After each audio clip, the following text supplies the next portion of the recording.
About 170,000 years ago, somewhere on the African savanna, one of our ancestors probably woke up, looked at the world, and did not think for even 1 second, you know what this day needs? Pants. And yet today, billions of humans wake up and immediately start covering themselves. Pants, shirts, dresses, jackets, uniforms, pajamas that have somehow become loungewear because that sounds more responsible. Clothing is so normal to us now that being too naked in public can literally get you arrested. Think about that. We created laws around the idea that other people should not have to see too much of your body. But why did this happen? Why did humans of all animals decide that skin was not enough? Dogs never invented pants. Wolves never needed coats. Even elephants, which are probably wiser than half the people you have met, have never looked at each other and thought, nice jacket. So when did humans start wearing clothes? And the strangest part is this: one of the best clues does not come from ancient shirts, cave paintings, or frozen bodies. It comes from lice. To understand why clothing began, we first have to talk about something very strange about us. Humans are nearly naked apes. Compared to almost every other large mammal, we are weirdly hairless. Gorillas have fur, chimpanzees have fur, bears, wolves, horses, lions, and even hippos have some kind of natural protection. And then there is us: soft skin, patchy hair, no real coat, a body that looks like evolution started with a furry animal, then changed its mind halfway through. Scientists think one major reason we lost our fur was heat. As our ancestors moved into open grasslands and began traveling long distances, thick fur became a problem. If you are running under the African sun, chasing prey for hours, a heavy coat of hair turns your body into an oven. You overheat, you slow down, you collapse. And in prehistoric life, collapsing usually meant you did not get dinner, or worse, something else got dinner. So our bodies traded fur for sweat. Humans developed an incredible cooling system. We have roughly 2 to 4 million sweat glands, more than almost any other animal. That made us excellent long-distance movers in hot environments. But it also created a problem. A naked, sweaty body is great in the heat.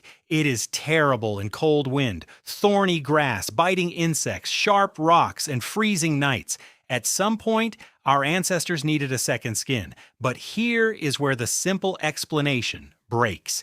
Most people imagine the story like this: humans left Africa, they reached colder places, they got cold, they wrapped themselves in animal hides, clothing was born. It sounds logical, but the timeline is not that clean. Genetic evidence suggests humans may have been wearing clothes somewhere between about 83,000 and 170,000 years ago.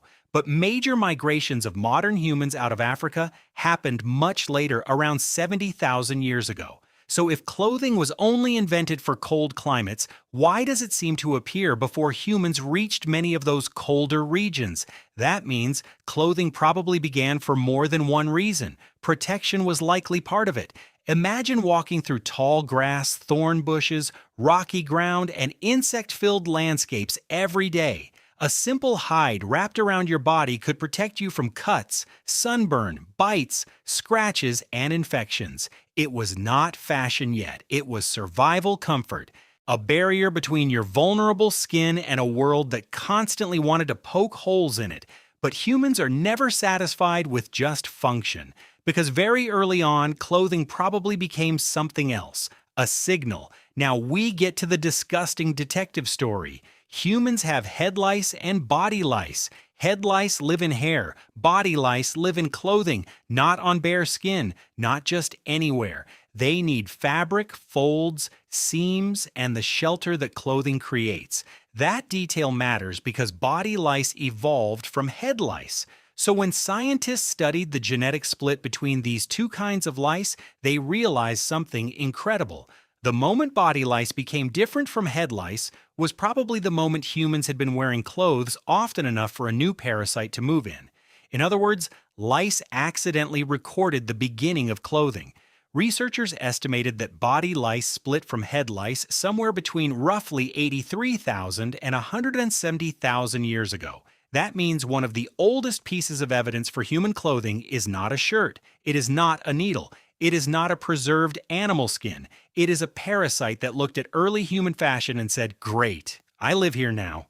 That is horrifying, but also kind of beautiful, because the lice remembered something the clothes themselves could not. Once humans started covering themselves, clothing did not stay purely practical for long. Humans are deeply social animals. We are always communicating who belongs to which group, who has status, who is dangerous, who is attractive, who should be respected, who should be avoided. Before written language, before cities, before money, the body was already a message board, and there is evidence that early humans were using pigments like ochre for body decoration as far back as around 200,000 years ago. That means humans may have been painting their bodies before they were regularly wearing clothes. So the desire to decorate ourselves is extremely old. A hide was not just a hide anymore. It could mean something. Was it from a powerful animal? Did you hunt it yourself? Was it worn in a special way? Did it show courage, skill, age, rank, identity, or belonging? At some point, clothing became a language. A person wrapped in a leopard skin was not just staying warm, they were making a statement. And somewhere around a fire, you can almost imagine the first prehistoric argument over who got to wear the best hide. That may have been the beginning of fashion. For a long time, early clothing was probably rough. An animal skin over the shoulders, a hide tied with sinew, a simple covering cut with stone tools. Useful but not elegant. Basically, the prehistoric version of throwing a blanket over yourself and calling it an outfit. Then something important happened. Around 50,000 years ago, archaeologists start finding bone needles. Not just sharp tools, actual needles with tiny eyes made for pulling thread or sinew through material. That changes everything. A needle means fitted clothing, seams, layers, garments shaped to the body. Clothing that holds heat much better than a loose skin draped over the shoulders. One of the oldest confirmed eyed needles was found in Denisova Cave in Siberia and dates to about 50,000 years ago. It was made from bird bone and crafted with astonishing care. That tiny object is more than a tool, it is engineering. Someone imagined a device that did not exist, shaped bone into a fine point, made a clean hole through it, and used it to join materials together in a repeatable way. That is not just instinct, that is design.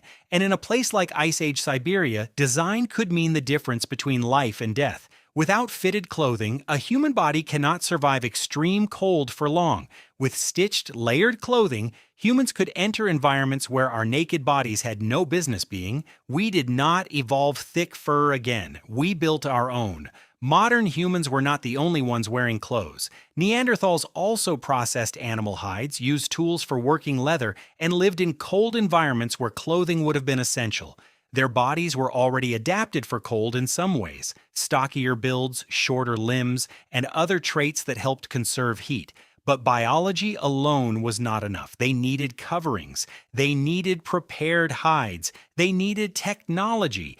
Denisovans may have had similar abilities too. In the same Siberian region where ancient needles and ornaments were found, the evidence points to symbolic thinking, decoration, and practical craft. So clothing may not be only a Homo sapiens invention. It may be something that intelligent, social, tool-using humans kept discovering because the problem was obvious. You are cold. You are vulnerable. You have hands, so you wrap the world around your body. The survival turning point. Even if clothing started as protection or social signaling, climate eventually made it critical. Between roughly 120,000 and 70,000 years ago, Earth went through harsh glacial cycles. Temperatures dropped, ice expanded, parts of Africa became drier, lakes shrank, food sources became unstable. Human populations may have fallen dramatically. We came far closer to disappearing than most people realize. In that world, clothing was not decoration, it was survival technology. A good garment traps warm air close to the skin. It protects the neck, wrists, and other places where heat escapes quickly. It lets a tropical primate survive in places that should have killed it. The groups that knew how to prepare hides, stitch materials, layer clothing, and seal heat against the body had an enormous advantage. They survived, they had children, they passed down the skill, and eventually those skills helped humans move across deserts, mountains, forests, tundra, and ice. We did not conquer the planet because our bodies were perfect for every climate. We conquered it because we learned how to carry a second skin. From hides to textiles, later clothing changed again. Animal hides were warm and durable, but they were heavy, stiff, and difficult to clean. So humans began working with plant fibers. They twisted fibers into cord, spun them into thread, wove them into fabric. Some of the oldest known twisted plant fibers found in a cave in the Republic of Georgia date to around 30,000 years ago, and incredibly, some of those fibers were dyed. That means even early textiles were not only practical, they were also visual, intentional, symbolic. By the time farming spread during the Neolithic period, textiles became one of the core technologies of civilization. Linen, wool, cotton, silk. Different cultures developed different fibers, patterns, colors, and garments. Clothing became workwear, ritual dress, armor, status symbol, trade good, and identity. Entire economies formed around fabric. Trade routes carried textiles across continents. Empires grew rich from them. Silk alone helped reshape huge parts of world history. All of that began with a naked primate, a vulnerable body, and the simple realization that something could be wrapped around skin, the surprise. The real surprise is not that humans invented clothing. The surprise is what we did with it. If clothing were only about temperature, every culture would have stopped at the most practical design. Cold places would have thick garments. Hot places would have light garments. And that would be the end of the story. But humans turned clothing into meaning. Priests wore different things from warriors. Rulers wore clothing others were forbidden to wear. The dead were buried in special garments. Ceremonies demanded outfits that made no practical sense but carried deep symbolic power. Clothing became a way to say, I belong here, I am powerful, I am mourning, I am celebrating, I am sacred, I am ordinary, I am not like you. No other animal does this. A peacock displays feathers, a cuttlefish changes color, but humans choose what to wear based on memory, culture, identity, status, emotion, and story. That is why clothing is not just covering, it is language. So why did ancient humans start wearing clothes? Not for one reason, for many reasons layered together. First, protection, then identity, then survival, then beauty, status, ritual, industry, and culture.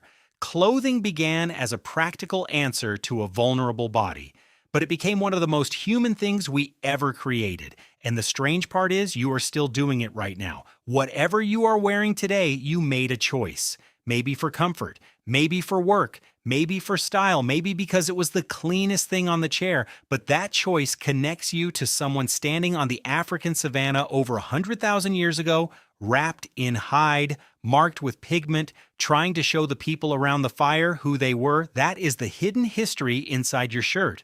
We got cold, we got creative, we got dressed, and after 150,000 years of human progress, we still stand in front of our clothes and say, I have nothing to wear. Some things never change. So here is the question. If you could travel back to the beginning of humanity, would you live like they did, completely naked, or would you be the first person begging for pants?